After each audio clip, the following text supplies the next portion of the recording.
Welcome, colleagues. My name's Stephen Morales. I'm the Chief Executive of the Institute of School Business Leadership. And I'm going to spend the next 30 minutes or so talking about the critical role that school business leaders have played during the pandemic. I don't think we have, as a sector, and certainly a society, we haven't acknowledged the enormous contribution that's been made anywhere near enough. And I know that officials, ministers, and even the Prime Minister has slightly changed the way that the education workforce is referred to. I mean, it used to be all kind of captured under the banner of teachers, and I don't think there was an intention to exclude other important strands of education professionals, but nevertheless, it felt it was quite a difficult pill to swallow. I think for many practitioners who'd been absolutely the front and centre in terms of the national effort. So it's nice that the language has shifted from just teachers to education professionals, and with particular reference to the various strands of education leadership, which is to be congratulated and welcomed. So, as I say, I'm going to talk about the critical contribution that has been made.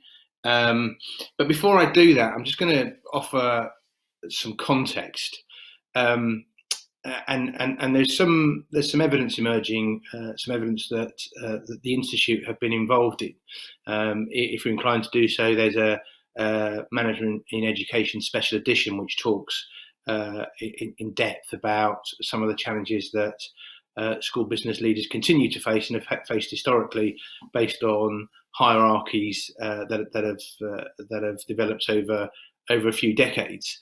And so what we found is school business professionals working in the shadow of their other educational leaders. And I think one of the positive things to come out of the pandemic was without without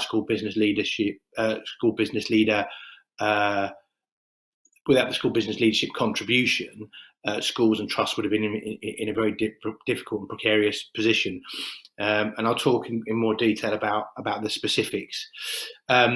So I think we need to take this opportunity to leverage off the newfound recognition, the newfound respect that is being afforded to school business leaders, and let's hope that this is the opportunity to step out of the shadows and be seen as equals.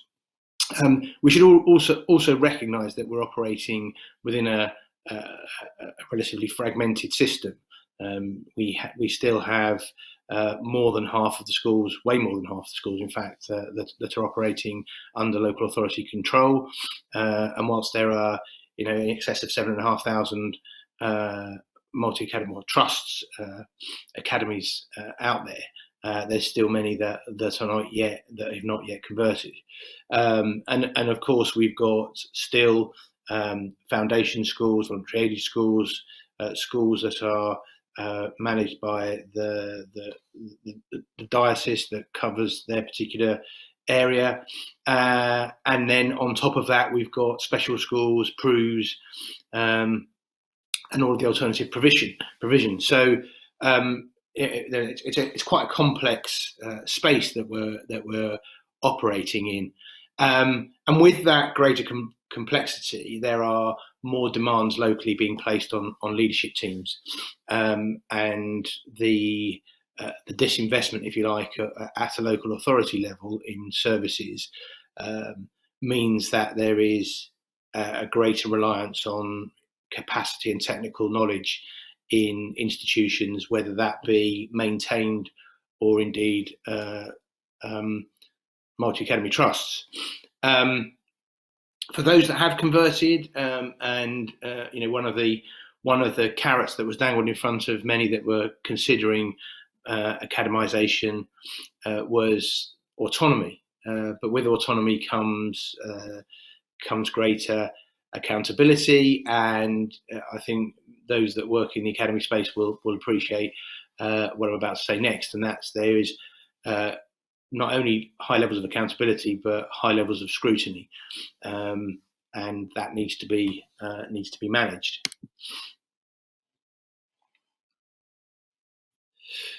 So let's focus. Let's go back to the COVID experience, and what have we learned about how schools and trusts have responded to the unprecedented challenges. So I think the first thing was, we were all in shock. Although we could see the pandemic coming, I don't think any of us appreciated the scale of the problem and the way that it would touch us all, and certainly not at the pace that it did. I mean, end of February we were contemplating possibly seeing some escalation of cases, but by the middle of March we were in national lockdown. So we had to adapt to this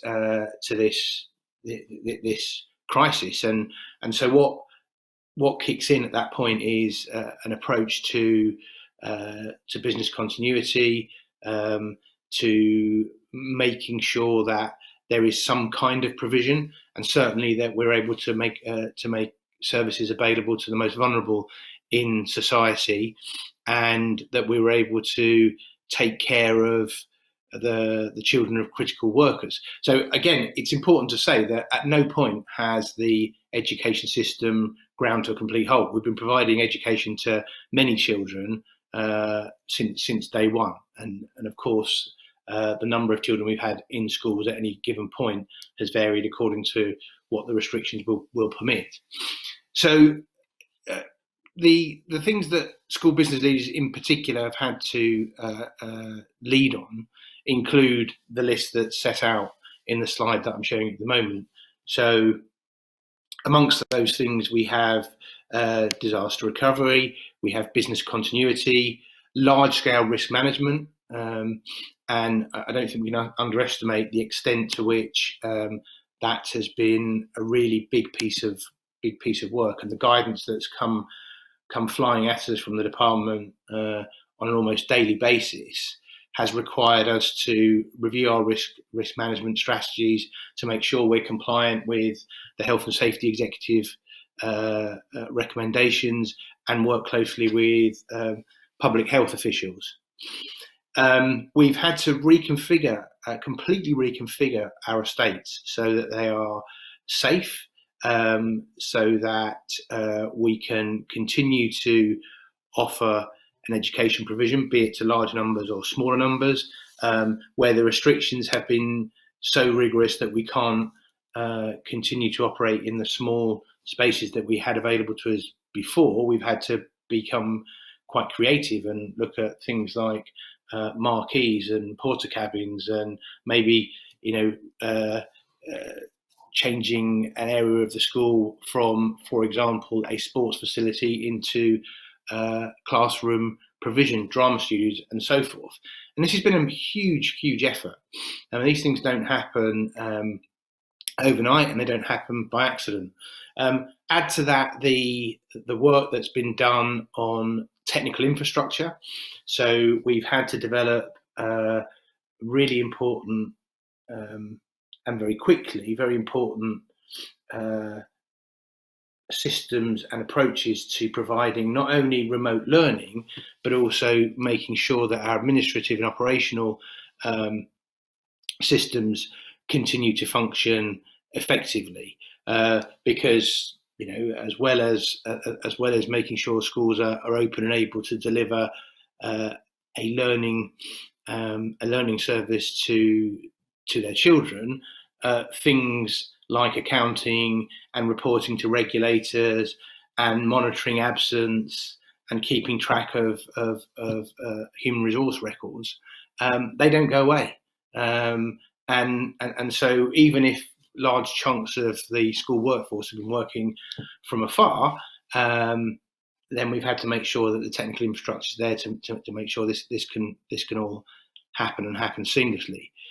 And then finally, there's the whole piece around human resources and the welfare of the entire learning community. So that's, in the first instance, of course, it's pupils, but then that extends to teachers, to parents that are visiting the school if they absolutely have to, for support staff, for caretakers, for administrators, and the considerations both in terms of keeping them safe and where possible, avoiding the spread of the infection is one thing, but also there's the emotional consideration. So, where individuals have had to continue to work through what's been a very disturbing, very distressing time, means that we've got to keep one eye on their mental health. And this whole package, so this whole slide, if you like, it looks almost like a school business leader's job description. So I guess it's no surprise that those leading the effort in this territory, in many respects, has come from the school business leadership community. Of course, working very collaboratively and in conjunction with educators, with pedagogical leaders, trustees, and governors.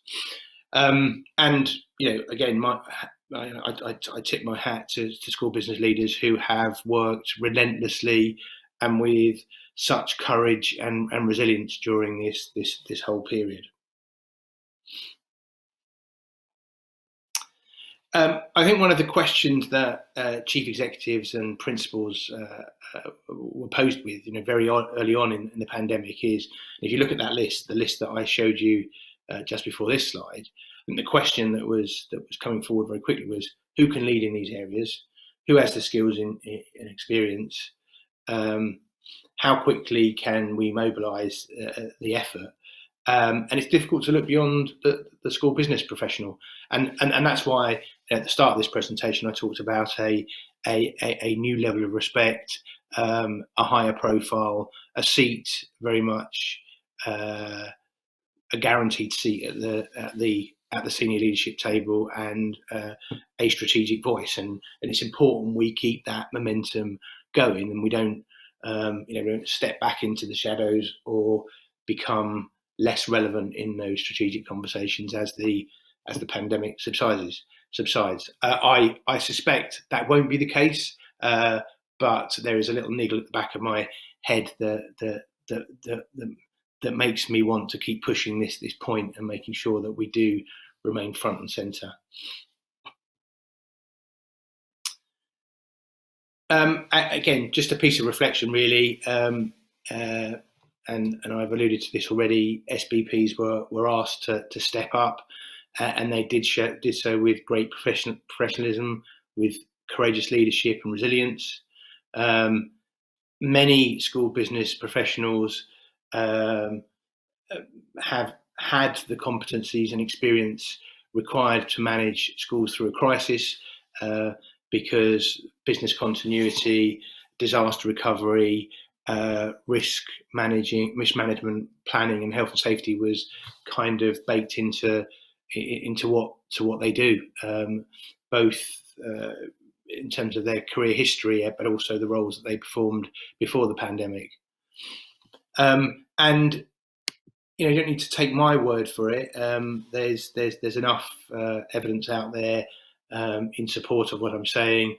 The Key produced a report that set out the very important contribution that school business leaders have made over the last 12 months. Baroness Berridge recognised the contribution made by school business professionals and wrote to them all personally. We've had acknowledgement from Eileen Milner, and we've seen school resource management advisors deployed to support schools and trusts through the pandemic with a very different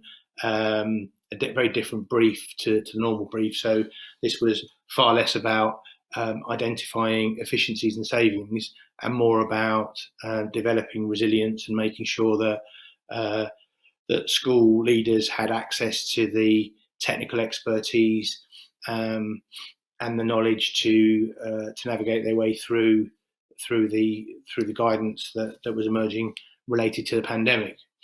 So very positive in a very negative environment. So positive story for school business leaders, hugely positive contribution, and we just need to keep that momentum going.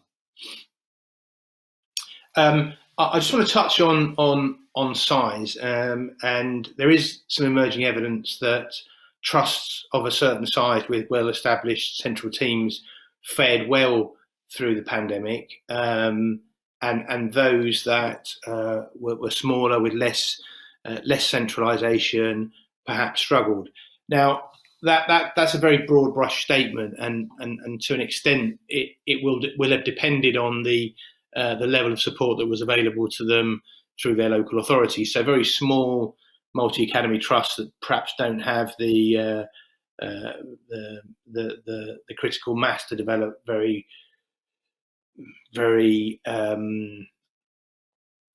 well established central teams with capacity to do all sorts of wonderful things, from estates management, procurement, through to HR and payroll.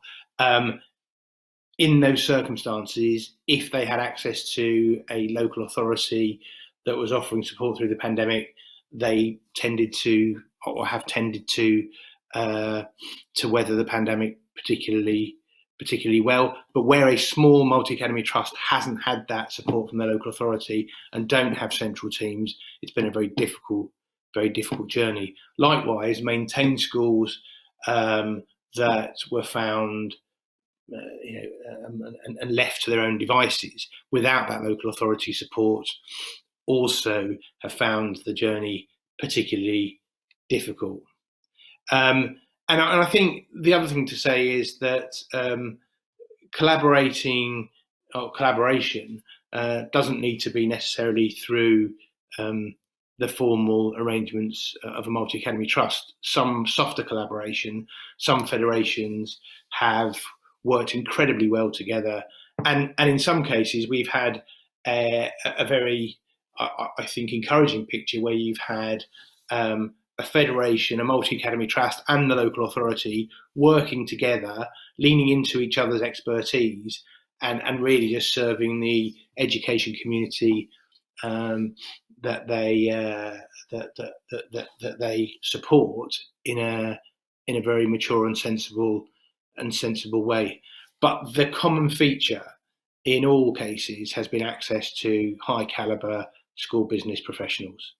And again, don't just take my word for it. There is evidence through a recent report published by Creston Reeves.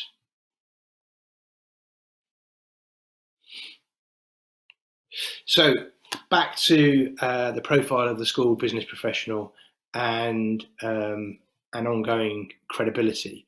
How do we leverage off this newfound leadership status? How do we remain relevant in the strategic conversation? How do we make ourselves heard? How do we ensure we're less apologetic about our views, about our approach to innovation? And is part of the problem finding common language? And I'm of the belief that now that we have positioned ourselves such that we're respected at the most senior level, that we are looked to for solutions. This is the time to really assert ourselves and demonstrate professional confidence. So the only way that we will find ourselves back in the shadows is if we retreat ourselves. So this is the time to make sure that we're not tempted to retreat, and that we just push forward and we keep making sure that people are listening. And let's make sure that we're vocal. We do, on the language thing, just need to be careful that we don't use technical language which alienates certain groups. And it's not just school business leader to pedagogical leader; it goes the other way as well. So pedagogical leaders themselves need to find a way of communicating with those that are not frontline in terms of teaching and learning. And then you add to that the governors and trustees as well, which need to be able to engage with both pedagogical and non-pedagogical professionals.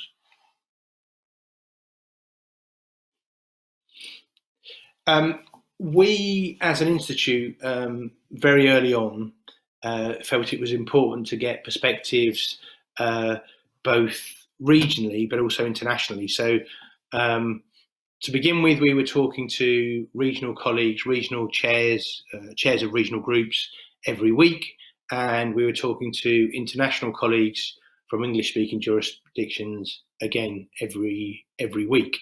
And that shifted slightly now. So we talk to our regional chairs every other week, and we talk to our international colleagues the weeks in between. But it's been tremendous. It's been really interesting to get perspectives from practitioners around the country, both in terms of the challenges they faced, the solutions they have put in place, different approaches, different interpretations of guidance, and that sharing and exchange of information and knowledge has been very powerful. Likewise, with our international colleagues, it's incredible how similar the challenges have been, and how the mitigations and the strategies have been also very similar. Understandably, when you look at the countries that we've been in dialogue with, the US, Canada, Australia, New Zealand, South Africa, it's probably no surprise that the impact of the pandemic has ebbed and flowed. So, 1 minute you're talking to Australia, which is Melbourne in particular in Australia, which was in full lockdown when we were enjoying a relatively free and restriction-free summer.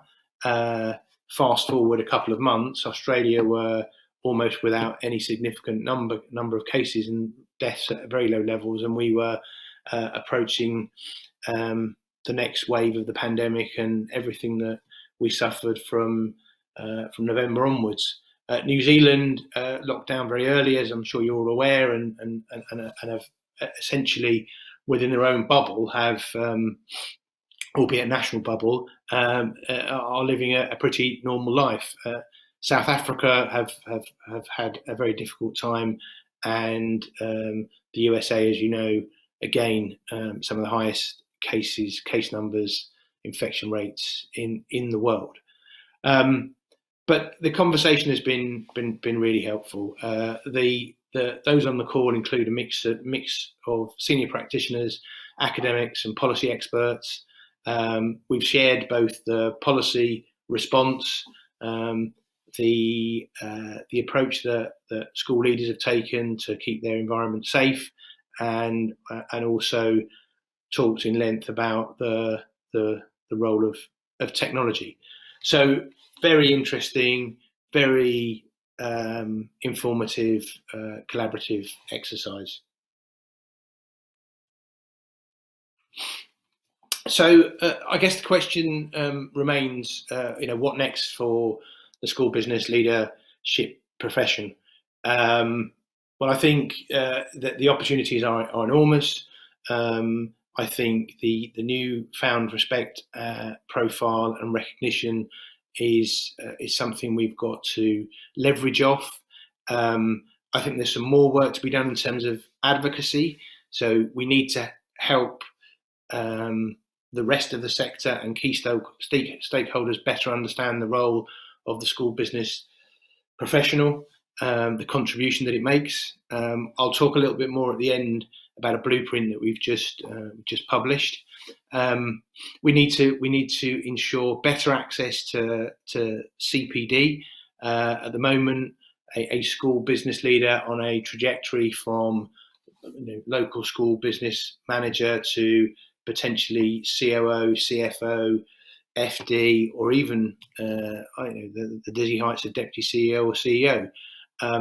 The extent to which schools and trusts are prepared to invest in those individuals to go on that journey is sadly few and far between, and we don't have significant bursaries or subsidies coming from government, notwithstanding some opportunities through the apprenticeship pathways. And we just need to do better. And there is some movement and some optimism following conversations I've had with officials about potential subsidies for programs, and we'll continue to push that very hard. I'm keen for trusts, local authorities, federations to start thinking about developing their own succession pipeline. And what I would like to see is school business leaders, executive principals, head teachers indeed, looking at who's next, who's coming through. So not only who's coming through as the next assistant head or deputy head, but who's coming through as the next school business leader.